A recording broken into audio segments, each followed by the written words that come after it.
ওদেরকে আরো কিছু কঠিন কাজ করতে হবে। আচ্ছা, ওরা সেটা রাজি হয়। তখন এর মধ্যে কি হয় রাসেল ভাই, ওই ওদেরকে শিখিয়ে ওদেরকে আর একটা বিষয় আনতে দেওয়া হয়। এবং বলা হয় যে একটি মহিলা যিনি সুইসাইড করেছেন, এমন একটি মহিলা, এবং সুইসাইড করতে হবে সেজন্য গলায় ফাঁস দিয়ে মারা গেছেন এমন কাউকে। আচ্ছা, তো এই ফাঁস দেওয়া যেই দড়ি বা যে ওড়না বা যেটা দিয়ে যে ফাঁস দেবে, ওই জিনিসটা তাদেরকে নিয়ে আসতে হবে, এবং ওই মহিলা কবর দেওয়ার পর তার পাঁজরের 3টি হাড় নিয়ে আসতে হবে। এই ধরনের একটা ভয়ঙ্কর একটা বিষয় তাদেরকে আনতে বলা হয়। তখন ওরা এই জিনিসটা চিন্তা করে আমরা কোথা থেকে এটা আনবো, এরকম চিন্তা করতে থাকে। কিন্তু এর মধ্যে ওরা ওদের পাশের গ্রামেই একটা মহিলা ফাঁস দিয়ে আত্মহত্যা করে। ওরা টার্গেট নাই যে ওই মহিলার কবর থেকে ওই নিয়ে আসবে, এবং বহু কষ্টে ওই মহিলার যেই যেই ওড়নাটা ফাঁস দিয়ে সুইসাইড করেছিল সেটাও ম্যানেজ করে। এবং ম্যানেজ করার পর এবং সত্যি কবর করে রাসেল ভাই ওই 3টে হাড় তারা নিয়ে এসেছিল। নিয়ে এসে রাজা মিয়ার কাছে দেয়। আসলে রাসেল ভাই, এই রাজা মিয়া ছিল একটা বড় ধরনের একটা ধান্দাবাজ। তো ও এই বিভিন্ন লোকদেরকে দিয়ে ওদেরকে দিয়ে বিভিন্ন এই ধরনের ব্ল্যাক ম্যাজিক করার জন্য যে এলিমেন্টস গুলো প্রয়োজন এইগুলো আসলে ম্যানেজ করার চেষ্টা করছিল, এবং এটা নিজের স্বার্থে কাজটা করছিল। এবং ওদেরকে দিয়ে ওদেরকে একটা টোপ হিসেবে ব্যবহার করছিল, যে বিপদ যদি পড়ে তো ওরাই পড়বে, সে পড়বে না। সেটাই। তো ওরা সত্যি ওই জিনিসগুলো এনে দেয়, এবং এনে দেওয়ার পরে আর একটা বিষয় বলে থাকে যে পূর্ণিমার রাত্রে একটা বিশেষ মাঠে যেতে বলে। ওখানে বহরপুর গ্রামে একটা বিশাল একটা মাঠ আছে, বলে যে ওই মাঠে তোরা যাবি, যাওয়ার পরে দেখবি যে দুজন লোক, একজনের মাথায় কালো পাগড়ি আর একজনের মাথায় সাদা পাগড়ি, দুজন লোক মাঠের মধ্যে বসে কি যেন খাচ্ছে। তোরা দুজন চুপি চুপি গিয়ে ওর দুইজনই মাথা থেকে পাগড়িটা নিয়ে দৌড় দিয়ে চলে আসবি। তো ওরা ওই দিন মাঠে যায় রাসেল ভাই, যাওয়ার পর দেখে সত্যি তো দুজন লোক মাঠের মধ্যে মনে হচ্ছে কি যেন খাচ্ছে, মাঠ থেকে কি যেন নিয়ে খাচ্ছে। ওরা চুপি চুপি পিছনে গিয়ে রজব এবং ইমান এরা দুজন গিয়ে ওই পাগড়িটা নিয়ে দৌড় দেয়। দৌড় দেওয়ার পর পিছন থেকে অনেক ডাকাডাকি, কিন্তু ওরা তো আগে থেকে শিখিয়ে দিয়েছে পিছন থেকে ডাকলে পিছন থেকে ফেরা যাবে না, এরকম বিষয় তাদেরকে বলে দেওয়া আছে। ওরা সত্যি পিছন থেকে তাকায় না। কিন্তু অনেকক্ষণ দৌড়ানোর পরে হঠাৎ ইমান আলী খেয়াল করে যে ওর সাথে রজব নেই। ও চিন্তা করে কি ব্যাপার, রজব কোথায় গেল? ও চিন্তা করে হয়তো দৌড় দিয়ে রজব আর একদিকে চলে গেছে, ও আর একদিকে চলে এসেছে। ওই চিন্তা করে সে ওই পাগড়িটা নিয়ে, ইমান আলী নিয়েছিল সাদা পাগড়ি, তো ওটা নিয়ে সে যখন রাজা মিয়ার বাড়িতে রাত্রে যায়, গিয়ে দেখে যে রজব তার আগেই ওখানে চলে এসেছে, এবং সে সেন্সলেস হয়ে রাজা মিয়ার উঠানে পড়ে আছে। তো রাজা মিয়া তাকে বেশ মন্ত্রতন্ত্র ঝাড়ফুঁক করে তাদেরকে সুস্থ করে। কিন্তু রাসেল ভাই, এই রজব কিন্তু ওই পাগড়ি আনতে পারেনি, সে আসলে আনতে পারে, ব্যর্থ হয়েছে। কিন্তু ইমান আলী এনেছিল। ওই ঘটনার পরে রজব আস্তে আস্তে আস্তে শুকিয়ে যেতে থাকে। এমন ভাবে সে শুকিয়ে গিয়েছিল যে কোনো মানুষ দেখলে তার পিলে চমকে যাবে, এমন ভয়ঙ্কর তার চেহারা, এবং এত চিকন হয়ে গেছিল রজব আলী, এবং ওইভাবে সে মারা যায়। তো একদিন ইমান, এবং এর ভিতরে কি হয়েছিল, যেহেতু ইমানকে দিয়ে রাজা মিয়া অনেক কাজ করে ফেলেছে, এখন কিছু কিছু বিষয় ইমান আলীকে শিখিয়ে দিয়েছিল, এবং ব্ল্যাক ম্যাজিক দুইজন একত্রে প্র্যাকটিস করতো, এবং এদের আসলে জ্ঞানই হারিয়ে ফেলেছিল যে ভালো করছে না খারাপ করছে, এরকম অনেক বাজে কাজগুলো তারা দুজন একসাথে করতো আর কি। এর মধ্যে রাসেল ভাই, আমরা নিজের কাছ থেকে যেটা জানতে পেরেছিলাম ইমান আলীর কাছ থেকে, সেটা হচ্ছে এক রাত্রে ইমান এবং রজব দুজনে একই সাথে ব্ল্যাক ম্যাজিক প্র্যাকটিস করছিল। তো ইমান রাজা মিয়া আর কি। তো রাজা মিয়া ইমানকে বলে যে তুই একটু ঘরের ভিতরে যা, আমার একটু কাজ আছে। তো সে ঘরের ভিতরে গিয়ে বসে, এবং রাজা মিয়া বাইরে অপেক্ষা করে, এবং কি যেন তন্ত্রমন্ত্রগুলো পড়ছিল। হঠাৎ ইমান আলী ফিল করলো কি যেন ধূপ ধাপ করে দূর থেকে দৌড়ে দৌড়ে কিছু একটা আসছে, মাটি কাঁপছে, ভূমিকম্পের মতো। তখন সে ওই কৌতূহল হয়ে ওটা পাটখড়ির বেড়া ছিল, তো পাটখড়ির বেড়া ফাঁকা করে দেখলো আসলে বাইরে কি ঘটছে। তখন দেখলো যে রাজা মিয়ার সামনে একটা ভয়ঙ্কর আকৃতির কালো একটা জন্তুর মতো বসে আছে, এবং রাজা মিয়ার সাথে কথা বলছে, এবং কথাগুলো ঠিক বোঝা যাচ্ছে না, কিন্তু মনে হচ্ছে যে খুবই মোটা গলার একটা কণ্ঠ। তো এরকম কথা বলতে বলতে হঠাৎ রাজা মিয়ার খুব করুণ স্বরে আর্তনাদ শোনা গেল। তো আর্তনাদ শোনার পরে সেও তখন ভয় থেকে বের হচ্ছে না ইমান আলী ঘর থেকে, এবং একটু পরে ইমান আলী ফিল করলো যে ঠিক যেভাবে ধূপধাপ করে একটা জিনিস এসেছিল, ওই জিনিসটা ওইভাবেই দৌড়ে চলে গেল। তখন ও যখন ঘর থেকে বাইরে বের হলো, তখন কোথাও রাজা মিয়াকে খুঁজে পাওয়া যাচ্ছিল না। তো অনেক রাজা ভাই কেউ ডাকাডাকি করে, তারপরে গ্রামের লোকজনকে সে ডেকে তোলে। পরে রাজা মিয়ার লাশ একটু দূরেই 100 থেকে 200 মিটার দূরে তার লাশটা উদ্ধার করা হয়েছে ভাই। তার দেহ থেকে মাথাটা বিচ্ছিন্ন ছিল, আর তার শরীরে একটা ফোঁটা রক্তও ছিল না, মনে হচ্ছে যে কেউ যেন ওর রক্তটা খেয়ে গেছে। তো এই ঘটনা ঘটার পর রজব ইমান আলী অত্যন্ত ভয় পায়, এবং ভয় পাওয়ার পর সে সব সময় মানুষকে বলতো যে আমাকেও তো মেরে ফেলবে রে, আমাকেও মেরে ফেলবে, আমি যেন কখন মরে যাই। তখন তার মস্তিষ্ক বিকৃত হতে শুরু করে। তার বাড়িতে রেখে দেওয়া হয় যখন, তখন অদ্ভুত রাসেল ভাই ওকে যখন বাড়িতে রাখা হতো, বাইরে থেকে দরজা লাগিয়ে দেওয়া হতো, কিন্তু সকাল বেলা দেখতো সে ঘরে নেই, এবং তাকে সেন্সলেস অবস্থায় কবরস্থানের গেটে পাওয়া যেত প্রত্যেক দিন। সে কিভাবে যেত সে নিজেও বলতে পারে না। এভাবে সে আস্তে আস্তে পাগল হতে হতে কোন দোস্তুর একটা উন্মাদে পরিণত হয়, এবং রাজবাড়িতে বিভিন্ন সময় সে বিভিন্ন জায়গায় ঘুরে বেড়াতো, এবং কাউকে দেখলে সে বলতো আমাকে মেরে ফেলবে, আমাকে মেরে ফেলবে। তার কথাটা এরকমই ছিল সবসময়। এবং 2002 সাল পর্যন্ত আমরা ইমান আলীকে দেখেছি। এরপরে ইমান আলী যে কোথায় গেছে, আদৌ সে জীবিত আছে, মারা গেছে, বা কোথায় হারিয়ে গেছে, আজ 2002 সালের পরে আজ প্রায় 15 বছর 16 বছর ইমান আলীর আর কোনো হদিস নেই। হয়তো আছে বাংলাদেশের কোনো এক প্রান্তে, অথবা মরে গেছে, বা কোথায় আছে আমরা কেউ বলতে পারি না, তার ফ্যামিলির লোক কিছু বলতে পারে না। তো আজকের সময় এই যে ব্ল্যাক ম্যাজিক, এর আগে আমরা ব্ল্যাক ম্যাজিক, আমি বা ভাই অনেকে ব্ল্যাক ম্যাজিক অনেক ঘটনা বলেছি, মানে কৌতূহল যে মানুষকে কত করুণ পরিণতির দিকে নিয়ে যেতে পারে, এই ঘটনাই তার প্রমাণ। Thank you so much. আমরা কয়েকটা জিনিস আপনার ভাই আপনি আজকে আসার জন্য আপনার কথা শেয়ার করি। আমরা কয়েকটা জিনিস একটু বলতে চাই। সেটা হচ্ছে যে নতুন বছরে আমরা আরো একটা জিনিস করেছিলাম, সেটা হচ্ছে যে একটা ভার্চুয়াল ফটো এক্সিবিশন আমরা করেছিলাম, যেটা আমাদের ভূত এফএমের যে পেজটা রয়েছে www.facebook.com/bhutfm.russell, সেখানে গেলে আপনারা পাবেন। এবং আমরা চেয়েছিলাম যে আপনার এলাকার যে হন্টেড প্লেসগুলো আছে, বা আপনার এলাকার যা কিছু আপনার কাছে ভুতুড়ে মনে হয় বা ভয়ঙ্কর মনে হয়, সেগুলো ছবি পাঠান।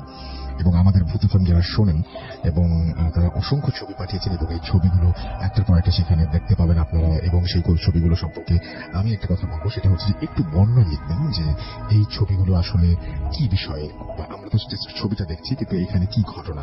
এবং যদি মনে হয় যে ভালো কিছু, তাহলে আপনার বা আপনি এটা শেয়ার করতে পারবেন। আপনি লিখতে চান, তাহলে এই ছবি সহ আপনি ইমেলটাও করে দিতে পারেন আমাদের কাছে। আমাদের ইমেল অ্যাড্রেস হচ্ছে bhutfm@radio50.fm।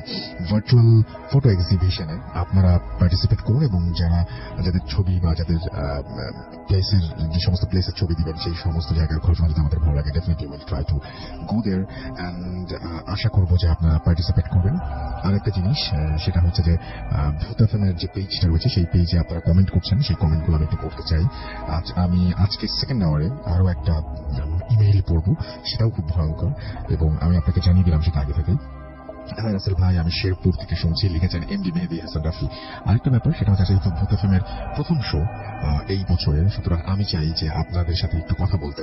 তো যারা দেশের বাইরে থেকে স্পেশালি শুনছেন, তারা এখনই আপনারা যারা কথা বলতে চান, এবং নিউ ইয়ারে সমস্ত ভূত এফএমের যাদেরকে সবাইকে উইশ করতে চান, ভয়ঙ্কর শুভেচ্ছা জানাতে চান, তারা সরাসরি আমাদেরকে ইনবক্স করুন www.facebook.com/bhutfm.russell। এই পেজে গিয়ে ইনবক্স করলে আমরা পেয়ে যাবো সেটি, এবং সেখান থেকে আপনাদের অবশ্যই নাম্বার, স্পেশালি আপনাদের কোনো হোয়াটসঅ্যাপ নাম্বার থাকে, তাহলে সেটা আমাদেরকে জানাবেন। আমরা সেখান থেকে আপনাদের সরাসরি কল করে আপনাদের সাথে কথা বলতে চাই। ইসমাইল খান জুনিয়র আমাদের লিখেছেন, অ্যাপ দিয়ে শুনছি, অনেক ভালো আছে, আসলে অ্যাপের ছবি আপলোড করেছেন, থ্যাংক ইউ ভেরি মাচ। আমাদের সঙ্গে আছেন দেখতে পাচ্ছি, এছাড়াও আপন আমাদের সঙ্গে আছেন, এমডি আলামিন, এছাড়াও আছেন আরিয়ান আলভিন আমাদের সাথে, অন্তহীন আমাদের সঙ্গে আছেন, এবং অ্যান্থনি আমাদের সঙ্গে আছেন, আফনান ভাইয়ের প্রশংসা করেছেন। EH রনি আমাদের সঙ্গে আছেন, আশরাফুল মাহমুদ অ্যাশ কুয়েত থেকে শুনছেন অ্যাপ দিয়ে। আপনারা যারা বাইরে থেকে শুনছেন, কিন্তু বললামই যে আপনারা সরাসরি আমার সাথে ইনবক্স করে আপনার নাম্বার এবং নাম জানাতে পারেন, এবং মাসুম ভাই আপনাদের কল দিবেন। আমাদের সঙ্গে আছেন এমডি শ্যামল মিয়া, এছাড়া আমাদের সঙ্গে আছেন নাজমুল জাহান তানভীর, আমাদের সঙ্গে আছেন দেখতে পাচ্ছি পিয়ার, এছাড়াও অনামিকা ইসলাম, শাহাদ অনিক, সালমান বিন মোহাম্মদ, হাসিবুর রহমান পিয়াস, এম কে তাজিউল ইসলাম, মিজানুর রহমান হৃদয়, আরিফ আলম SK, সদর ফেরদৌস সহ আরো অনেকে আমি দেখতে পাচ্ছি আমাদের সঙ্গে আছেন। তো যাই হোক, আমাদের ভূত এফএমের পেজে আপনারা লিখছেন যে বছরের প্রথম দিনে যদি বাবু ভাই, আফনান ভাই, হাফিজ সাহেব, ডক্টর আলিফ এনারা আসেন, তাদের খুব ভালো হয়। তার মধ্যে আমরা আফনান ভাই আছেন, আমাদের সঙ্গে আছেন বাবু ভাই, এবং আমাদের সঙ্গে আজকে আমার খুব প্রিয় স্টোরি টাইটার আমাদের সঙ্গে আছেন, দেখতে পাচ্ছি এখানে ফারহান। তো এখন বাবু ভাইয়ের কাছে যাবো, বাবু ভাই একটা ঘটনা শুনবো আমাদের নেক্সট যে ব্রেক, তার আগে তো একটা ঘটনা শুনতে চাই। বাবু ভাই, আজকে ঘটনা যেটা, সেটা দেশে ঘটেছে না দেশের বাইরে ঘটেছে? এটা দেশের ঘটনা শুনে ফেলি বাবু ভাই। আচ্ছা, এটা হচ্ছে নিতুর ঘটনা। আসুন ভাই, নিতু তখন স্কুলে পড়তো, এই টাইমে পড়ে এই সময়কার। So back in like 90s, early 90s এরকম আর কি, 90 সাল হয়েছিল, বেশি আগেরও না, আবার একদম সময় এরকম একটা সময়। ও এক সময় অসুস্থ হয়েছিল আর কি। তো বেশ মানে আপনার মানে নিউমোনিয়া টাইপের আর কি, হাসপাতালে অ্যাডমিশন নিয়ে থাকতে হয়েছিল কিছুদিন। তো হাসপাতালে যখন ভর্তি হয় তখন হাসপাতালগুলো তখনকার সময় এত ফ্যাসিলিটেড ছিল না, মানে আলাদা আলাদা রুম, এবং রুমগুলোর ভিতরে বেশ ফাঁকা ফাঁকা, মানে পুরনো আর কি টাইপের ছিল। যাই হোক, সন্ধ্যার পরে ওর সাথে ওর আম্মু থাকতো, রাতের বেলা ওর আম্মু আবার বাসা যেত, আবার রাতে ব্যাক করে আসতো রাত 9-10টার সময়। তো একদিন মৃত্যু শুয়ে আছে আর কি, এরকম সময় দেখে একটা বারান্দার কাছ থেকে একটা ছোট বিড়াল, খুব ছোট বিড়াল, মানে কেবল হওয়ার থেকে একটু বড়, আচ্ছা মিউ মিউ করছে দরজার কাছে বসে। এবং ওই বারান্দার মধ্যে হালকা একটা লাইট জ্বালানো ছিল, লাল বাতি, মানে যে নর্মাল যে আমাদের আগে ফিলামেন্ট বাল্ব ছিল সেই বাল্বের আলো পড়ছে। আর ওদের রুমের মধ্যে সামান্য একটা লাইট লাগানো ছিল, যে রুমে মানে শুয়েছিল। তো বেশ একটা কেমন জানি একটা মানে রহস্যজনক একটা বিড়ালটাকে লাগছিল দূর থেকে। এবং বিড়ালটা মোস্টলি হচ্ছে ব্ল্যাক, মাথার কাছে কালো, বডির বাকি অংশটা সাদা, এরকম মানে ছিট আছে কিছু। তো বিড়ালটা মিউ মিউ করছে এবং ওর দিকে এক দৃষ্টি তাকিয়ে আছে। তো ও জিনিসটাকে দেখে খারাপ কিছু ভাবে না বা ভয় পায় না, বাট ওর কাছে বেশ রহস্যময় লাগতে থাকে। কিছুক্ষণ তাকিয়ে থাকার পরও হাত দিয়ে বিড়ালটাকে এভাবে ডাকে, হাত দিয়ে ডাকার পরপরই বিড়ালটা আস্তে করে উঠে আসে, এসে ওর খাটের কাছে নিচে দাঁড়িয়ে থাকে। তো ওখানে দাঁড়িয়ে থেকে বিড়ালটা মিউ মিউ করছে। তো ওর ইচ্ছা করছে যে খাট থেকে নেমে বিড়ালটাকে ধরার। তো অনেক কষ্টে সে বিড়ালটাকে নিচে যেয়ে তুলে নিয়ে আসে, এনে তার বেডের পাশে রাখে। এবং দেখে যে বিড়ালটা ঠিক তার কাছে বসে আছে এবং বেশ আদর নিচ্ছে আর কি, বিড়াল যেরকম করে আর কি। তো রাতের বেলা ওর মা যখন আসে তখন বিড়ালটাকে দেখে তার মা খুব মানে আপনার রাগ করে যে তুমি অসুস্থ বিড়াল কোথেকে পাইছো। তো বলে যে আমি বিড়ালটাকে আমি বারান্দায় পেয়েছি, ও আসছে এখানে আমার কাছে দাঁড়াচ্ছে। তোর মা বলে না, বিড়াল তো রাখা যাবে না সাথে। ও আবার খুব একগুয়ে হয়ে যায়, মানে কান্নাকাটি, সে বিড়াল ছাড়বে না। তো ওর মা এটা নিয়ে খুবই করতে থাকে, দেখা অসুস্থ, ওকে পাড়াপাড়ি করলে সমস্যা হবে। তো বিড়ালটাকে ওর কাছ থেকে নিয়ে ওর মা বলে আচ্ছা পাশে থাক, এখানে থাক, তোমার সাথে রেখো। তো সে তারপর ছাড়বে না, তারপর ওর মা বিড়ালটাকে সাইড করে রাখে। যেটা হয় বিড়ালটা মাটিতে শুয়ে চুপচাপ শুয়ে থাকে এবং ওর দিকে তাকিয়ে থাকে, মিউ মিউ করে, মানে it's like a pet cat, এরকম একটা অবস্থা হয়ে গেছে বিড়াল, পোষা বিড়ালের মতো। ডাক্তার এসে বলে যে বিড়াল কোথেকে আসছে, ওর মা বলে যে বিড়াল তো এখানে পাইছে এসে। যাই হোক, কোনোভাবে বিড়ালটাকে ওর কাছ থেকে সরানো যায়নি, আশেপাশেই থাকছে। এবং যখন অসুস্থ হয়ে যায় বিড়ালটাকে ও নিয়ে যেতে চায় বাসা। তো ওরা কেউ নিবে না, ওর মাটা নিতে দিবে না, সে জোর করে বিড়ালটাকে বাসা নিয়ে আসে। তো বিড়ালটাকে যখন নিয়ে যায়, বিড়ালটা ওর একেবারে মানে খেলার সাথীর মতো হয়ে যায়। এর মধ্যে কিছুদিনের মধ্যে বিড়ালটা একটু বড় হয়ে গেছে, এবং বিড়ালটা আপনার ওইখানে মানে আপনার রুমের মধ্যে চলাফেরা করে, ওর বিছানায় শুয়ে থাকে, জাস্ট লাইক পোষা বিড়ালের মতো। কিন্তু ওর বাবা মার খুব মানে রাগ ছিল বিড়ালটার প্রতি। এই 2-1 মাস থাকছে, তারা তার সাথে মানায় নিতে পারেনি বিড়ালটার সাথে। ওর বাবা কি করে, ওই বিড়ালটাকে একদিন ওর বাবা প্ল্যান করে যে ধরে ফেলে দিয়ে আসা। এবং ওরা যথারীতি একদিন মানে ওদের বাসার কাউকে আসলে বলে যে বিড়ালটাকে নিয়ে যেতে, এবং ওদের বাসায় পেয়ে বিড়ালটাকে নিয়ে চলে যেত। জিনিসটা ওকে জানানো হয় না। তো ও পরে যখন বিড়াল খুঁজে পায় না, বাবাকে বলে যে আমার বিড়াল কই, এই কই। বিড়াল একটা নামও ছিল। তো বলে যে না, ওর বিড়াল তো কোথায় চলে গেছে আমরা জানি না, এটা তো নিজের থেকে এরকম চলে গেছে। তো কথাটা শুনে ও খুব মন খারাপ করে। কিন্তু রাতের বেলা ওদের বাসায় ওর মা শুনতে পায় যে ওর রুম থেকে বিড়াল ডাকতেছে, একটা বিড়ালের ডাক, হ্যাঁ, লাইক বিড়াল যেভাবে ডাকতো ঠিক জাস্ট লাইক দ্যাট। তো ওর মা বলে বিড়াল কোথেকে ডাকতেছে, এবং দেখে যে মানে ওর মা কি করে, বিড়ালকেও নিয়ে আসছে বা সামহাও এটা ব্যাক করছে। ওর মা আস্তে আস্তে রুমে যায়, গিয়ে দেখে যে রুম খালি, কোনো বিড়াল নেই, কিছু নেই, কিন্তু ডাকটাও থেমে গেছে। তো ওর মা খুব এটা নিয়ে কনসার্ন যে বিড়াল ডাকে আবার গেলে থেমে যায়, উনি যখন আবার গেট লাগায় চলে আসে আবার বিড়াল ডাকে, এরকম একটা সিচুয়েশন। তো ওর মা খুব হয়ে যায়, সারা রাতে উনি এরকম মানে একটা প্রবলেম পড়ে এবং উনি উঠে ড্রয়িং রুমে বসে থাকে। এবং এরপরে যেটা হয়, ওর মা এই বিড়ালের ডাকটা তার একটা মানে ফোবিয়ার মতো হয়ে যায়, সবসময় উনি বিড়ালের ডাক শুনতে পান, মানে রাত হলেই সন্ধ্যার পর থেকে এরকম বিড়ালের ডাক শুনতে পান। তো একদিন রাতের বেলা ওর আম্মা নাকি যায় ওর রুমে, ও যখন ঘুমাইছিল, মানে ওই ইনি তো ঘুমায় আছে, এবং ওই বিড়ালের ডাক শুনে ওর আম্মু আস্তে আস্তে, তখন মনে করেন 10টা-11টা বাজে রাতের এরকম সময়, উনি রুমে যায়। তো রুমে যে উনি ওই গেটটা যখন দিয়ে করতে থাকে, এখন উনি শুনতেছে ওই রুমের মধ্যে একটা গড় গড় গড় গড় শব্দ হচ্ছে, বিড়াল যেরকম শব্দ করে অনেক সময়, হ্যাঁ, কিন্তু বিড়ালটা মনে হচ্ছে একটু রাগ টাইপের, মানে গড় গড় করতেছে। তো উনি গেটটা খুলে যে উনি দেখে খুবই আশ্চর্য একটা জিনিস, যে একটা প্রাণীর মতো কিছু একটা, ইটস নট লাইক মানে কি বলে মানুষের মতো না, আবার বিড়ালের মতো না, কিন্তু মুখের কাছে মনে হচ্ছে কিচ্ছু নাই, একটা ইসের মতো দেওয়া, কাপড়ের মতো এরকম পরা, মানে একটা মানুষ যদি মাথায় ঘুমটা দিয়ে রাখে, কাইন্ড অফ লাইক দ্যাট। সেটা ওই নিতু শুয়ে আছে, তার মাথার কাছে ঘর ঘর ঘর ঘর করছে, এবং শব্দটা একটা বিড়ালের মতো। উনি যখন রুমে ঢুকে, সেই জিনিসটা ওনার দিকে মুখ ফিরে তাকায় এরকম, এন্ড অন্ধকারের মধ্যে, মানে আধো অন্ধকারের মধ্যে উনি বেশ ভয় পেয়ে যায় জিনিসটা দেখে যে এরকম কি, এবং ওনাকে দেখেই মানে দপ করে সেটা চলে যায়, মানে মাটিতে পড়ে খাটের নিচে চলে গেছে। উনি চিৎকার করে ওঠে, মানে একটা সাউন্ড করে ওঠে, সাউন্ড করে লাইট জ্বালায়। ওর আব্বু আসে, এসে বলে যে কি হয়েছে। তো উনি বলে যে আমি এরকম প্রায় এখানে এরকম বিড়ালের ডাক শুনতাম এবং ই করতাম, যে মৃদুকে ডাক দেয় যে তুমি কি কোনো বিড়ালের ডাক শুনছো বা সামথিং লাইক দ্যাট। উনি তো বলে যে আমি বিড়ালের ডাক শুনছি, মানে বিড়াল মনে হয় আসে এখানে। বলে আসে মানে, বলে জানি না, ও এখান থেকে আসে, এসে আমার সাথে দেখে, আমার সাথে খেলা করে, এবং তারপর সে চলে যায়। তোমরা ওকে কি করছো, তোমরা ওকে ফেলে দিয়ে আসছো কোথাও। ওর মাকে জিজ্ঞেস করে, তো ওর মা বলে যে ওর এই ধরনের বিহেভিয়ার বেশ অ্যাবনর্মাল ছিল। সে বিড়াল ওর সাথে খেলা করে, বিড়াল আসে রুমে চলে যায়, এসব আমাদের কাছে অ্যাবনর্মাল লাগে।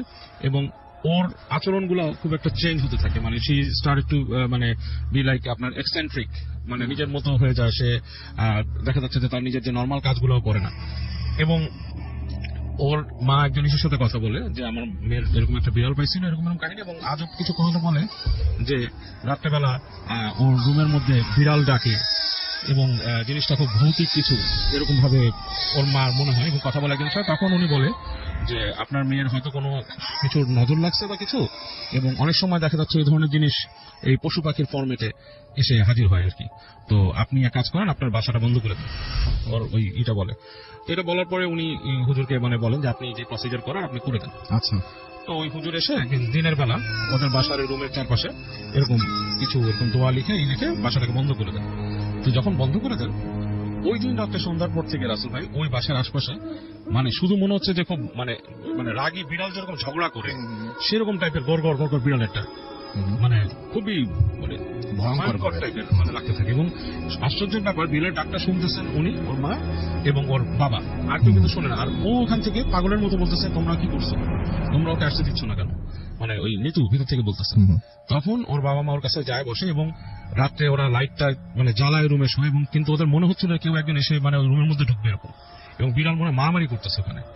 এবং মানে খুবই ভয়ঙ্কর একটা এক্সপিরিয়েন্স ওদের, অ্যাকর্ডিং টু দেম, যারা এই সময়টা মানে স্পেন্ড করছে তারা বলছে যে ভয়ঙ্কর একটা এক্সপিরিয়েন্স। কারণ হঠাৎ মনে হচ্ছে জানলা ভেঙে কেউ চলে আসবে, এরকম একটা অবস্থা। এবং মানে বিড়ালের কিন্তু বিভিন্ন রকমের ডাক আছে রাসেল ভাই, যেটা অনেক সময় খুব ভয়ঙ্কর। এবং এরকম চলে তাদের বাসায় একদম ফজরে আজান পর্যন্ত এরকম ডাক চলে।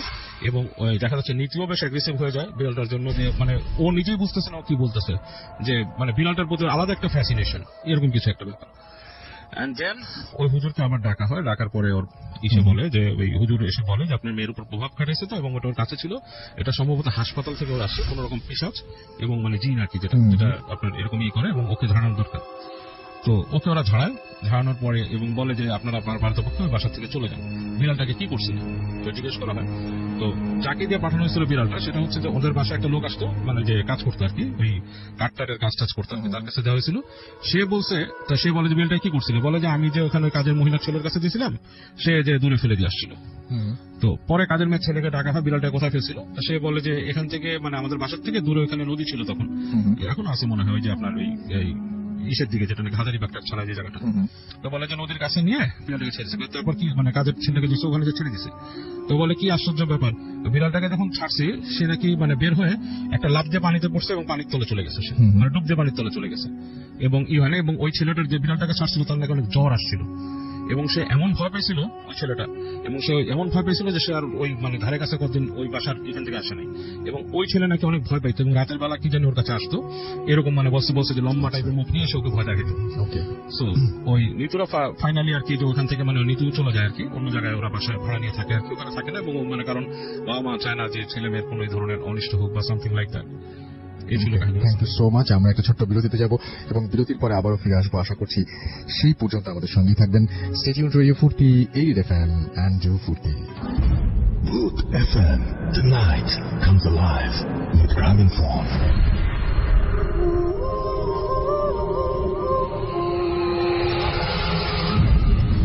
Booth FM, the night comes alive with Gramophone.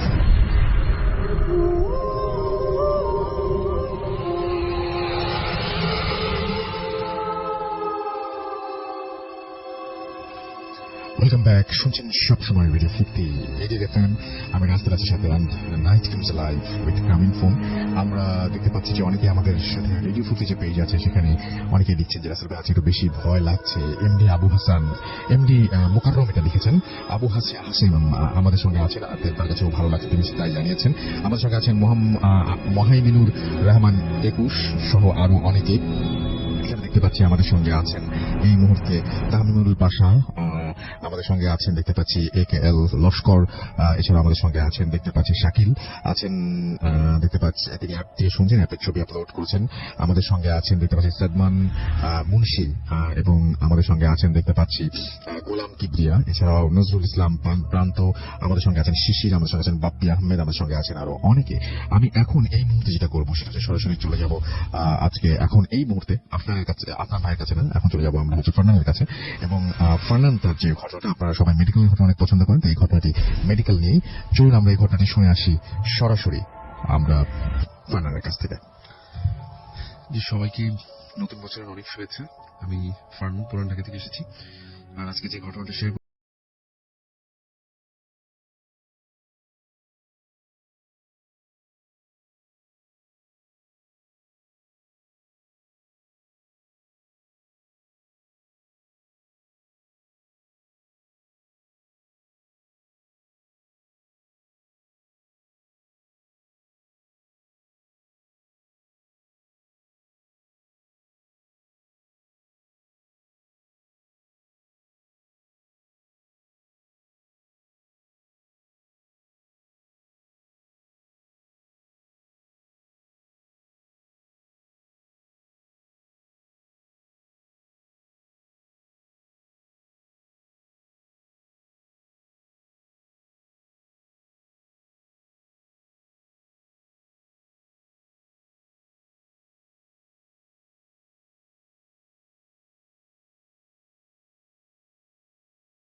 লাশটাকে দেখলেন, তো দেখার পর উনি নিজেই অনেক ভয় পেয়ে গেলেন আসলে, কেননা এরকম অবস্থায় লাশের আগে কখনো তিনি দেখেননি। তো লাশটার অবস্থা এরকম ছিল যে গলা থেকে পা পর্যন্ত সম্পূর্ণভাবে লাশটার কোনো সমস্যা নেই, একদম ফ্রেশ, কোনো ক্ষত চিহ্ন নেই। যেটা হয়েছিল যে মাথার যে সাইডটা, ওখান থেকে প্রায় 80% মতো থেতলে গিয়েছিল, খুবই ভয়ানক একটা অবস্থা। যে কেউ লাশটাকে দেখলেই ভয় পেয়ে যাবে এরকম একটা অবস্থা।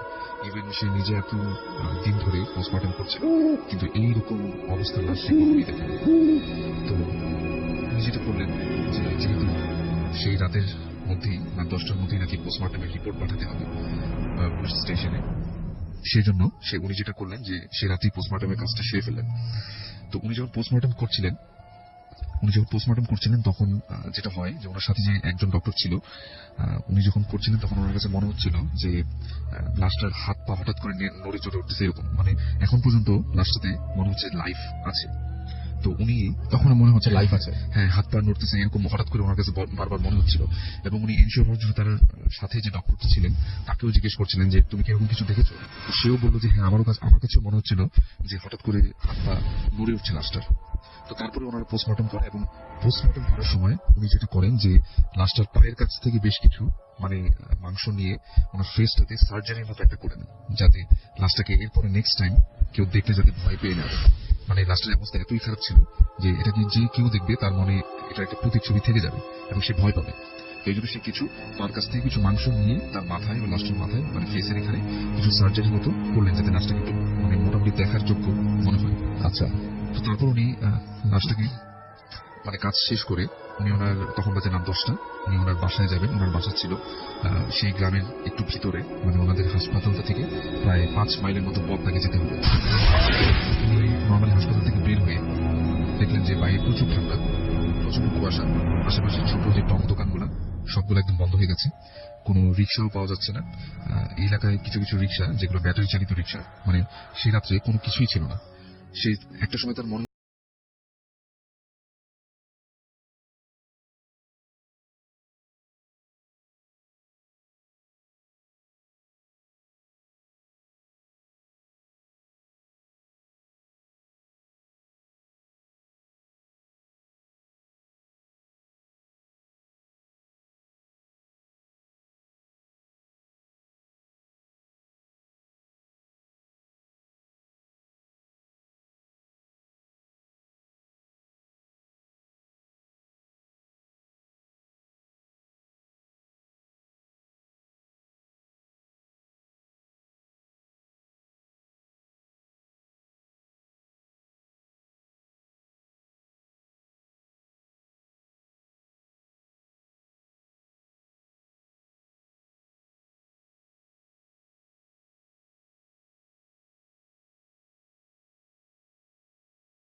টাকার একটা নোট ওই রিক্সাওয়ালাকে দিতে যাবে, তখন রিক্সাওয়ালা তাকে বললেন যে স্যার আমি ভাড়া লাগবে না, আমাকে জাস্ট একটা ছোট্ট উপকার করবেন। আচ্ছা। এই কথা বলে রিক্সাওয়ালা তার পকেট থেকে বের করলো একটা কাগজ বের করে তার হাতে দিল, এবং সেটা দেওয়ার সাথে সাথে রিক্সাটা চালিয়ে চলে গেল, আর কিছুই সে বলল না। এবং সে নিজেও একটা হাতে কাগজ এবং একটা হাতে ওই 50 টাকার নোটটা নিয়ে সে নিজেও চিন্তা করতে থাকলো যেটা আসলে কি হলো, মানে এটা আসলে কি দিল আমাকে আসলে, এবং এবার সে নিল না কেন। একটা পর্যায়ে সে তার নিজেকে আশ্বস্ত করতে লাগলো যে যেহেতু সেই গ্রামের একজন ডক্টর, একদম সদর হাসপাতালে ওনার পোস্টিং, তো গ্রামের অনেক মানুষকে সে মানে ফ্রিতে ট্রিটমেন্ট দিয়ে থাকে। তো ওনার কাছে মনে হচ্ছিল যে ওনার কাছে যে ছোট্ট একটা সাহায্যের কথা বললো, এটা হয়তো ওনাকে হয়তো কেউ চিনে থাকে, ওনারই হয়তো কোনো পেশেন্ট ছিল, তো ওনাকে জাস্ট মানে ভাড়াটা না নিয়ে জাস্ট তাকে একটা সম্মানার্থে তাকে বাসায় নামিয়ে দিয়ে চলে গেছে। বা কোনো মেডিসিন বা কিছু একটা পরে তার কাছে হয়তো বা নিতে আসবে সে, মানে কোনো দরিদ্র মানুষ দাবি করবে কিছু একটা। তো সে জাস্ট রীতিমতো তার বাসার কাছে এসে মানে সে বাসায় ঢুকে গেল, এবং সবকিছু নর্মালি ছিল। বাসায় আসার পরে তার ওই লাশটার কথাও সে আস্তে আস্তে ভুলে যাচ্ছিল, এবং যখন সে রাত্রে ঘুমাতে যাবে তখন তার হঠাৎ করে ওই ছোট্ট কাগজটার কথা মনে পড়লো যে আমাকে তো একটা কাগজ দিয়েছিল, ওটা তো আসলে কি লেখা সেটা তো দেখা হয়নি। তো সে যেটা করলো, বিছানায় ঘুমানোর সময় সে কাগজটা হাতে নিয়ে দেখলো, এবং কাগজটা যখন সে খোলার সাথে সাথে সে বেশ অবাক হয়ে গেল। সে দেখলো যে ওটা নর্মাল কোনো কাগজ ছিল না, ওটা ছিল তার হাসপাতালের যে প্রেসক্রিপশন, যেটাতে তার হাসপাতালের নাম লেখা এবং তার নিজের নামও লেখা আছে প্রেসক্রিপশনটাতে।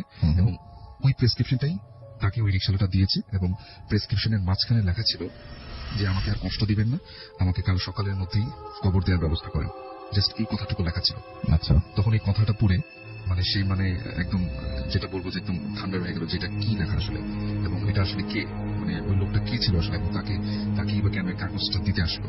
ওই রিক্সাওয়ালাটা তো তার একদমই অপরিচিত, এর আগে কখনোই সে তার সাথে কথা বলেনি, এবং আসলে কে ছিল সে, সেই রাতে একদম প্রচন্ড ভয় পাচ্ছিল, এবং বারবার তার কাছে মনে হচ্ছিল যে লাশটা সে পোস্টমর্টম করে আসছে ওই লাশটাই নাকি রিক্সাওয়ালাটা। বেশ মানে ভয় পাচ্ছিল, এবং সে যেটা হয় যে সারা সে ঘুমাতে পারেনি, এবং ভোরের দিকে সে হাসপাতালের দিকে রওনা হয়, এবং হাসপাতালে যেয়ে যারা কর্তব্যরত লোক ছিল তাদের সবাইকে মানে জিজ্ঞেস করার চেষ্টা করে যে গত রাতে যে লাশটা এসেছিল, লাশটা আসলে কোথায় তোমরা পেয়েছিলে। তো অনেকক্ষণ পরে যেটা হয় যে একটা নিউজ পাওয়া যায়, সেটা হচ্ছে যে ওই লাশটা আসলে হাইওয়ে রোডটাতে একজন রিক্সাওয়ালার লাশ ছিল, এবং তাকে মানে একটা ট্রাক তার মাথার উপর দিয়ে চলে যায়, এবং সে ওখানেই মারা যায়। তারপরে লাশটাকে হাসপাতালে নিয়ে আসা হয়, এবং যেটা হয় যে ওই হাসপাতালের একটা নিয়ম ছিল যে মানে যদি এরকম কোনো লাশ রিসিভ করতে কেউ না আসে, সেক্ষেত্রে যেটা করতেন তারা, যে হাসপাতালে যে বোর্ডগুলো ছিল এগুলোকে কোনো একটা কাজে ইউজ করা হতো। সব জায়গায় এরকম একটা নিয়ম থাকে, তো ওনাদের হাসপাতালে এরকম একটা নিয়ম ছিল।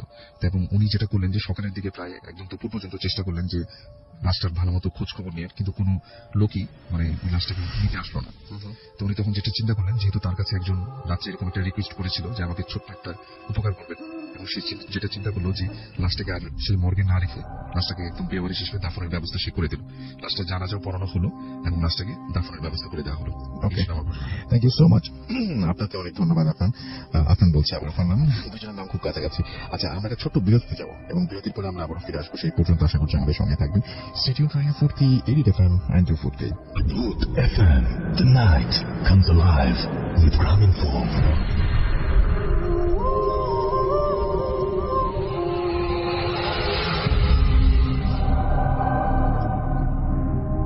Welcome back.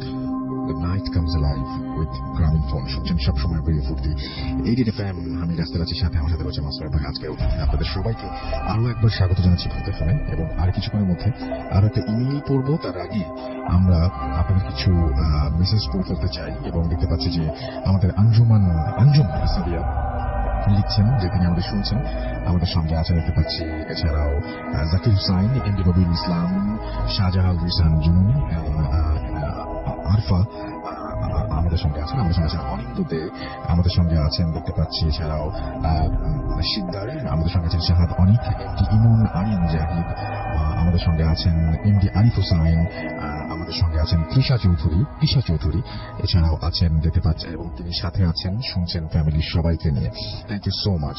তো ওরা আমাদের সঙ্গে আছেন এবং তিনি বাবা এবং আফনান ভাই তাদের ঘটনা ভালো লাগে সেটা জানিয়েছেন। অন্তর এসডি আমাদের সঙ্গে আছেন, আহাদ অনিক আছেন আমাদের সঙ্গে, এবং আমাদের সঙ্গে আছেন সৌভিক কলকাতা থেকে, সৌভিক দাস, মেহেদি আমাদের সঙ্গে আছেন মারুফুর রশিদ, এছাড়াও আছেন ফারাবি আহমেদ থেকে শুরু করে আরো অনেকে।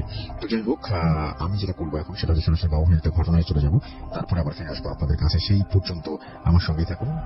আমি চলে যাচ্ছি এই মুহূর্তে বাবু ভাইয়ের সেকেন্ড স্টোরির জন্য। এই কাহিনীটা আমার কাছে শেয়ার করেছেন অ্যান্ডি ওয়েস্ট পাম বিচে থাকতো।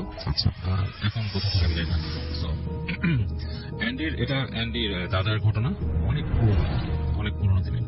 সো সেই সময় ইটস প্রবলি আপনার ফার্স্ট ওয়ার্ল্ড ওয়ারের সময় বা সামথিং লাইক দ্যাট, এরকম একটা সময়ের ঘটনা। সো ওনারা থাকতেন আপস্টেট নিউ ইয়র্কে তখন। তো ওনার দাদা অ্যান্ডির দাদা একদিন আপনার শহরে গিয়েছিল কোন একটা কাজে, আর তখন ওনার যে থাকতেন জায়গাটা ছিল আপনার বেশ একটু গ্রাম টাইপের একটা জায়গা, সেখান থেকে শহরে গিয়েছিল। তো শহরে যে তার প্রয়োজনীয় জিনিস কেনাকাটা দোকান চালাতো আর কি, সেখান থেকে কিনে উনি ফিরছিলেন। ফিরতে দেখা যাচ্ছে সন্ধ্যার পর হয়ে গেছে, এবং তখন ওই অংশটাতে ঘোড়ার গাড়িতে আসতে হতো, কারণ তাদের ছিল না, মানে এই মডার্ন ট্রান্সপোর্টেশন তেমন ছিল না। কিছু গাড়ি ছিল, সেগুলো এরকম রাস্তায় চলতো না। যাই হোক, এক জায়গায় এসে ওনাকে নেমে যেতে হয়, কারণ ওই জায়গাটাতে আর কি ওই যে ঘোড়ার গাড়ি যে সে আর সামনে যাবে না, তার হাঁটা পথ ধরে কিছু দূর যেতে হবে, যে সেখান থেকে পরে তার কি করতে হবে, অন্য কিছু নিতে হবে। যাই হোক, উনি ঘোড়া গাড়ি থেকে নেমে যান, সন্ধ্যা হয়ে যায়, বেশ ঠান্ডার সময়, আপস্টেট অনেক ঠান্ডা। তো হেঁটে যখন যাচ্ছেন, তো যেতে দেখেন যে মানে বেশ অন্ধকার হয়ে গেছে রাস্তায়, এবং তখন একটা ভয় ছিল যে ওরকম অঞ্চলে অনেক সময় উল্ফ থাকে, বেশি ঠান্ডার সময় উল্ফ চলে আসে বাইরে। তো এই ভয়টা উনি খুব বেশি পান আর কি। ভয়টা বেশি পাওয়ার জন্য উনি হেঁটে ওখানকার যে একটা ছোট অংশ যেখানে নাকি কিছু দোকানপাট হোটেল টোটেল আছে এরকম জায়গা, ওই জায়গাটা খুঁজে বের করেন। ওটা যে একটা হোটেল উনি পান, মোটেল আর কি, পুরোনো মোটেল। তো সেই মোটেলে উনি ওঠার পর বলে যে মোটেলে বলতেছে যে এখন তো বেশ ঠান্ডা পড়ছে, এখানে আপনার বেশি একটা সিট নাই, তুমি এই পাশে একটা রুম আছে, রুমটা তুমি নিতে পারো, বেশ ছোট যদিও, এবং ওটার হিটিং ঠিক মতো কাজ করে না, সো বি কেয়ারফুল। ওনাকে বলে দেয় যে আরেকটা জিনিস হচ্ছে ওই মোটেলের যে ইসাকে বলে যে তোমার আরেকটা জিনিস হচ্ছে তুমি যে মোটেলে থাকবে রাত 8-9টার পর হাঁটাহাঁটি করবে না বেশি, এখানে আসলে ঝামেলা হয়। বলছে কি ঝামেলা? ঝামেলা disturbance, we don't want that. তুমি 8টার পরে 8-9টার পরে হাঁটাহাঁটি করবে না, তুমি বেরো পাইবা কেন? ঠান্ডার সময় তোমার হিটিং কাজ করছে না আমাদের এখানে ঠিক মতো, এবং ওই যে প্যাসেজটা মানে করিডোর ওখানে ওকে কাজ করে না ঠিক মতো। তো যাই হোক, ওনার কোনো চয়েস নাই, অ্যান্ডি দাদা ওখানে উঠেন এবং যখন যান রুমটা ওনাকে খুলে দেন। খেয়াল করেন যে রাস্তার মানে যে প্যাসেজের দুই পাশে রুম আছে, এবং লাস্টের যে রুমটা ওনাকে থাকতে দিচ্ছে তার অপোজিট আরেকটা রুম, এবং এর মাঝখানে কিছু কয়েকটা রুম নাই আর কি, মানে জায়গাটা মানে পুরোপুরি আপনার বন্ধ। ওখানে কি আছে বা একটা রুমই অত বড় কিনা উনি বুঝতে পারেন না। যাই হোক, যে রুমটা তাকে থাকতে দেয় সেই রুমটা মোটামুটি সাইজ ঠিক আছে, মানে একজন মানুষ থাকার জন্য সিঙ্গেল বেডরুম। উনি উঠে ওখানে মোটামুটি চেক ইন করেন, ফ্রেশ হয়ে উনি থাকেন। তো রাত্রেবেলা উনি বসে আছেন, এক সময় চিন্তা করে যে নাথিং টু ডু, সে বলে তখন পর্যন্ত হিটিং এ কোনো কলাপস করেনি, ভালোই করতেছেন। তো উনি ঘুমায় যান। যখন ঘুমায় যান, এক সময় উনি হঠাৎ করে বেশ ঠান্ডা লাগতেছে ওনার। উঠে বসে দেখে যে উনি নর্মাল একটা গেঞ্জি পরে ঘুমাইছিলেন, গায়ে কোনো ভারী কাপড় নাই, জাস্ট কমফোর্টার, এবং দেখে বেশ ঠান্ডা হয়ে আছে মনের ভিতরে। তো উনি বলছেন যে ওই যে বলছে যে হিটিং সিস্টেম কাজ করে না এটা। তো উনি তাড়াতাড়ি উঠে উনি কি করতে যান, কাপড় পরাতে যান, গায়ে চাপাতে যান। তো এর মধ্যে উনি শোনেন রুমের দরজা নক হচ্ছে, টক টক টক টক করে নক হচ্ছে। তো উনি জিজ্ঞেস করে যে হু ইজ দিস, কোনো উত্তর নাই, এবং উনি আবার জিজ্ঞেস করে হু ইজ দিস, এবং তখনও কেউ সাড়া দিচ্ছে না। কিন্তু কিছুক্ষণ চুপ করে থাকে, আবার উনি মানে চিন্তা করে গেটের সামনে যায়, জিজ্ঞেস করে হু ইজ দিস, কোনো উত্তর নাই। তো উনি আবার ব্যাক করে বিছানায় শুতে যান আর কি। এই সময় আবার নকটা পড়ে দরজা, তো হু ইজ দিস। তো ওই পাশ থেকে একটা নারী কণ্ঠে বলতেছে ম্যারি, এরকম মানে ফিস করে বলছে ম্যারি। কিন্তু কণ্ঠটা এমন ভাবে বলছে যে উনি মনে হচ্ছে যে ওনার গুজবাম্প হয়ে গেছে ঘাড়ের কাছে। হি ওয়াজ কাইন্ড অফ স্কেয়ার্ড, সে একটু ভয় পেয়ে যায় যে এরকম ভাবে বলতেছে। তো উনি বলতেছে, আবার জিজ্ঞেস করে হু ম্যারি, হ্যাঁ বলে উনি আস্তে করে দরজাটা আস্তে করে খুলে ফেলেন। দরজাটা যখন খুলে ফেলেন, উনি দেখেন পাশে কিছু নাই, ঠান্ডা একটা বাতাস রুমে প্রবেশ করলো আরো, কারণ করিডোরটা আরো ঠান্ডা। এবং দেখতেছে যে করিডোরের সামনে ওই যে দরজাটার এখানে আপনার একটা দাঁড়ায় আছে, একটা মেয়ে দাঁড়ায় আছে।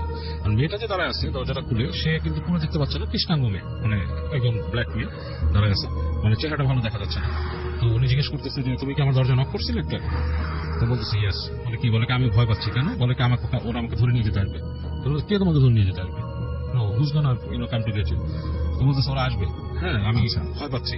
তো বলতেছে যে তুমি কি মানে তুমি হোটেলের জানাচ্ছো ম্যানেজারকে, তুমি এটা কিছু না বলে একটা ঠাস করে লাগা যায়। তো উনি রুমের মধ্যে ঢুকে একটু শব্দ হয়ে যায়, কি বললো? এসে বললো যে ম্যারি ধরে নিয়ে যেতে আসবে, এবং বেশ উনি চিন্তা করে। তো চিন্তা পড়ার পর উনি আবার যে বিছানায় বসে এবং কিছুক্ষণ পর যথারীতি আবার উনি দরজা টকটক করে নক করছে। আচ্ছা তো উনি জিজ্ঞেস করে হুজ দিস, এবং এবারও কোনো উত্তর নেই, মানে সেম থিং, দরজার মধ্যে টকটক টকটক করে নক করছে, কোনো উত্তর নেই। তো উনি এবার উঠে বলতেছে যে তুমি কি সেই Mary, are you the Mary, are you Mary, তুমি কি আমাকে ই করতেছো, মানে are you knocking at the ডোর?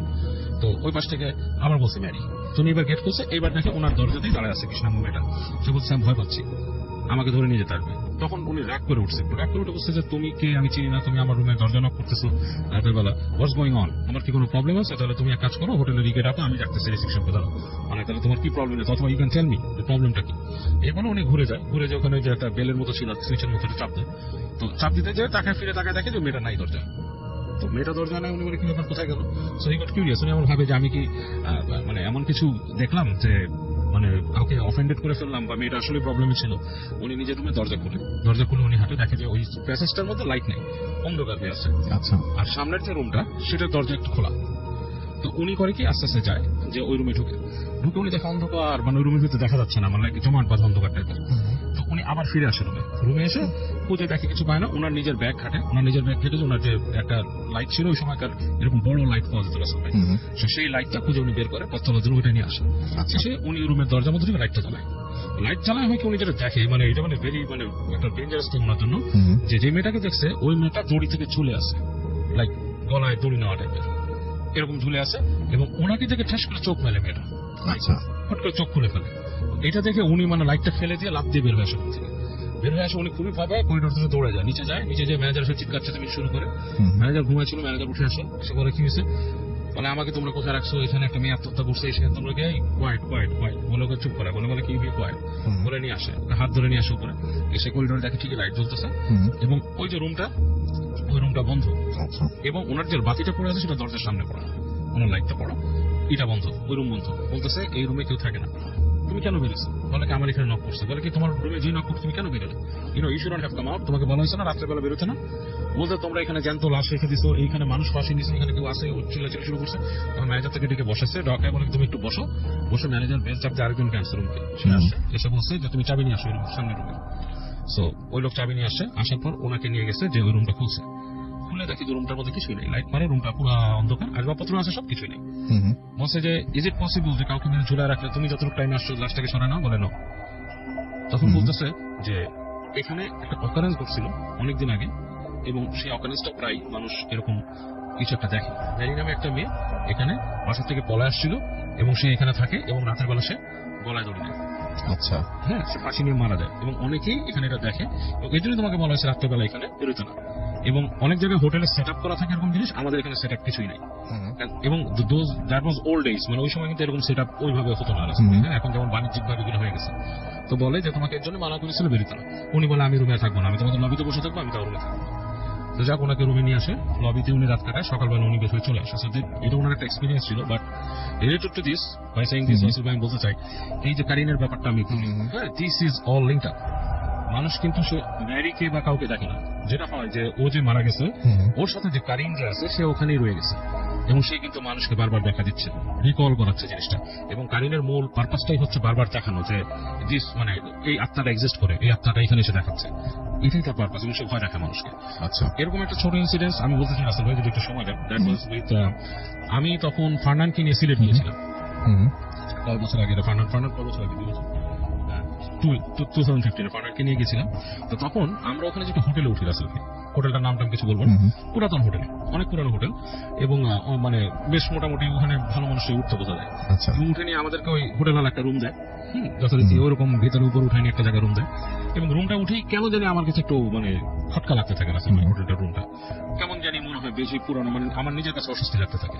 এবং এক পর্যায়ে ফার্নান জানে আমি থাকতে চাই না, বলে ভালো লাগতেছে না, হোটেল থাকবো। সামহাও ম্যানেজারকে ডাকি, ডেকে বলে আমি এখানে থাকবো না, ভালো লাগতেছে না হোটেলটা। কেন? আমি বলছি আপনার এখানে ভালো লাগতেছে না, আপনার সবকিছু আমার পানিও পুরান মনে হচ্ছে, নোংরা মনে হচ্ছে।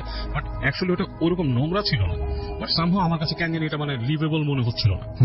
সো এনিওয়েজ, রুমটা থেকে বের হয়ে আসি, ম্যানেজার আমাদেরকে অফার করে তাদেরই আর একটা হোটেল আছে কোথাও ট্রান্সফার করে দেওয়ার জন্য। তো ওখান থেকে বেরিয়ে আসি, ফার্নানকে নিয়ে চলে যাই। সে যখন চলে যায়, পরে ফার্নান আমাকে বলতেছে এটা কিন্তু আমার আর ফার্নানের ডিসকাশন, কখন এগুলো প্রকাশ করলে মানুষের কাছে অনেক অনেক কথা বলবো, অনেকে বিশ্বাস করে না। বিশ্বাস করবে না। হ্যাঁ, তো ফার্নান আমাকে বলতেছে, ভাই আমি একটু আগে একটা জিনিস দেখছি, আপনার কি মনে হয় এটা? আমি বলছি, কি দেখছিস? বলে, যে রুমে আমাদেরকে দিছিল, ওই রুমের মধ্যে আমি দেখছি, মনে হলো যে বিছনার কাছে একটা মেয়ে বসে আছে, এটা নর্মাল একটা মেয়ে, চুলা। আপনি কি দেখছেন? আমি জানছি বেটা, এই রুমে তো আমি আর তুই গেছি, এখানে আবার একটা মেয়ে কোথা থেকে বসে থাকে, এরকম তো কিছু দেখিনি। ও বলছে, ভাই আমি মনে হয় দেখছি। আমি বললাম, আচ্ছা কি ওই, আই ডোন্ট নো, কি আই ডোন্ট নো, ওদের কোনো রুম সার্ভিস একটা ঢুকছিল এখানে, আই ডোন্ট নো। এনিওয়েজ, পরবর্তীতে আমরা ওই হোটেল বা রুম সম্বন্ধে বিজড়িত এই ধরনের কিছু কাহিনী শুনতে পাই। শোনার পর কিন্তু গুজবাম্প হয় আমাদের রাসেল ভাই, ওকে, যে এরকম একজন কেউ মারা গেছিল এখানে, এরকম কিছু একটা কাহিনী শুনে আমাদের কিন্তু গুজবাম্প হয় রাসেল ভাই। ওকে, সো এই ছিল ঘটনা। Thank you so much. আসলে অদ্ভুত ব্যাপার, এবং এটা কেউ বিশ্বাস করুক না করুক, এটা আসলে তা দিয়ে কিছু যায় আসে না, কিন্তু ঘটনাটা যে ঘটেছে সেটাই সবচেয়ে বড় কথা। আমি বলেছিলাম যে সেকেন্ড আওয়ারে আমি একটা ইমেইল পড়বো, তার আগে বলি সামিহা জাহিন, তারপরে আশরাফুল মাহমুদ অ্যাশ আমাদের সঙ্গে আছেন, মানে সবাই যারা ইনবক্স করছেন তাদেরটা পড়ছি। ফারাবি আহমেদ আমাদের সঙ্গে আছেন, নীরব হাসান, পিয়াল ইসলাম শান্ত, হাসিবুল ইসলাম শান্ত, হাসিবুর রহমান, নিলয় পোদ্দার আমাদের সঙ্গে আছেন দিবাজিৎ পাহাড় আমাদের সঙ্গে আছেন দেখতে পাচ্ছি। এছাড়াও দেখতে পাচ্ছি আমাদের সঙ্গে আদিব এ খান, মাইদুল বিপ্লব আমাদের সঙ্গে আছেন দেখতে পাচ্ছি, তারিকুল ইসলাম তারেক, এমডি সালমান শাহ, ফাতিন আমাদের সঙ্গে আছেন, জান্নাতুল নাইম আমাদের সঙ্গে আছেন, এম জাহান আমাদের সঙ্গে আছেন, সাদাক হোসেন আছেন এমডি শাকিল হোসাইন, এছাড়াও তাহিদুর রহমান মিতুল আমাদের সঙ্গে আছেন দেখতে পাচ্ছি। এছাড়াও ইমরান, মেহেদি হাসান, ফয়সাল রায়হান আমাদের সঙ্গে আছেন, বিশাল আমাদের সঙ্গে আছেন আরো অনেকে যারা ইনবক্স করছেন। এবং আমি বলছিলাম যে দেশের বাইরে থেকে যারা কেউ যদি এখন অ্যাপ দিয়ে আমাদেরকে সরাসরি শুনে থাকেন, তাহলে আপনার নাম, ঠিকানা এবং ফোন নাম্বার সহ আপনি ইনবক্স করুন, উইল কল ইউ। আর আমাদের সঙ্গে আছেন আরো অনেকেই, সেই প্রসঙ্গে পরে আসছি। এখন চলে যাবো একটা ঘটনায়, যে ঘটনাটি এই মুহূর্তে আমি আপনাদের সাথে শেয়ার করতে চাই। তো এটা একটা ইমেইল, যেভাবে লেখা আছে আমি সেভাবে পড়ার চেষ্টা করছি। আসসালামু আলাইকুম রাসেল ভাই, আশা করছি মহান আল্লাহ তাআলার অসীম রহমতে আপনি ভালো আছেন। আমি রাকিব হাসান, বেগম রোকেয়া বিশ্ববিদ্যালয় রংপুরের 3য় বর্ষে অধ্যয়নরত। কয়েকদিন আগে যখন শীতকালীন ছুটিতে বাসায় গিয়েছিলাম, তখন আমার সাথে একটি ঘটনা ঘটে। জানি না ঠিক কি কারণে আমার সাথে সেই ঘটনাটি ঘটেছিল। ভালো লাগলে ভূতাফিমে লিসনারদের পড়ে শোনাবেন। দূরত্ব অনেক বেশি হয়, আমার পক্ষে স্টুডিওতে যাওয়া সম্ভব নয়। বাসায় আসলে বরাবরের মতোই মা আর আপুর কবরের পাশে গিয়ে আমি দাঁড়িয়ে থাকি। ওখান থেকে ফেরার আগে সাধারণত একটা মোনাজাত করে আসি। সাধারণত দেখা যেত দিনে ব্যস্ত থাকার কারণে আমি রাতে বেশিরভাগ সময় যেতাম। রাত 11টা বা 12টা কোনো ব্যাপার ছিল না। বরাবরের মতো এবারও বাসায় এসে মায়ের কবরের পাশে দাঁড়িয়েছিলাম। রাত তখন আনুমানিক 12টা বাজবে। আনুমানিক বললাম কারণ আমি ফোনটা রুমে চার্জে দিয়ে রেখে দিয়েছিলাম। মায়ের কবরের যে দিকটা একটু ধারণা দেই, কবরের সামনে দিয়ে একটা রাস্তা চলে গেছে, পাশে ছোট একটা কলা বাগান, আর একটু এগিয়ে গেলেই একটা 3 রাস্তার মোড়, পাশে একটা কবরস্থান। আমার হাতের ডান সাইডের পাশে বেশ কটা বাড়ি। সাধারণত দিনের বেলায় বাসায় এসে ফ্রেন্ডদের সাথে ঘোরাফেরা করার কারণে দিনে বাসার দিকে কারণে খোঁজ নেওয়া হয় না। বরাবরের মতো মোনাজাত শেষ করে বাসায় ফিরছিলাম, হঠাৎ মনে হলো অনেকগুলো মানুষ এইদিকে এগিয়ে আসছে। একটু সামনে এগিয়ে বুঝতে পারলাম সামনে একটা লাশ, আনুমানিক 20-25 জন মানুষ এইদিকে নিয়ে আসছে। আমার মনে হলো কি ব্যাপার, কে মারা গেছে এইদিকে? কই, বাবা তো সেরকম কিছু বলল না। আর লাশের সাথে সাধারণত এত কম মানুষ থাকে না, আর কেনই বা এত রাতে দাফন করতে হবে? তো যাই হোক, আমার মনে হলো অনেক রাত, এই জন্য হয়তো মানুষ এত কম। লাশ নিয়ে আমরা যখন সবাই সামনে আসলো, দেখলাম এদের একজনকেও আমি চিনি না। একজনকে জিজ্ঞেস করলাম, ভাই কে মারা গেছে? কিন্তু কোনো উত্তর এলো না, শুধু ইশারায় তাদের সাথে চমকে পড়ল। আমি ভেবে পাচ্ছিলাম না যে কি করব। সত্যি বলতে ভয় জিনিসটা তখন পর্যন্ত কাজ করেনি, কারণ আমি সাধারণত গ্রামের মানুষদের খুব বেশি একটা চিনি না। ভাবলাম হবে হয়তো কেউ গ্রামের, আর অন্ধকার তো, তাই হয়তো কাউকে সেভাবে দেখতেও পাচ্ছি না আর চিনতেও পারছি না। 7-5 না ভেবে আমি তাদের পিছু নিলাম। কিছু দূর এগিয়ে যাবার পরে হঠাৎ করে একজন এগিয়ে এসে আমাকে লাশের খাটিয়া ধরতে বলল। সত্যি বলতে কি, আমি কোনোদিন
সেটা 100% সত্যি, এবং সেটা যদি সত্যি হয় তাহলে সত্যিই খুব ভয়ঙ্কর।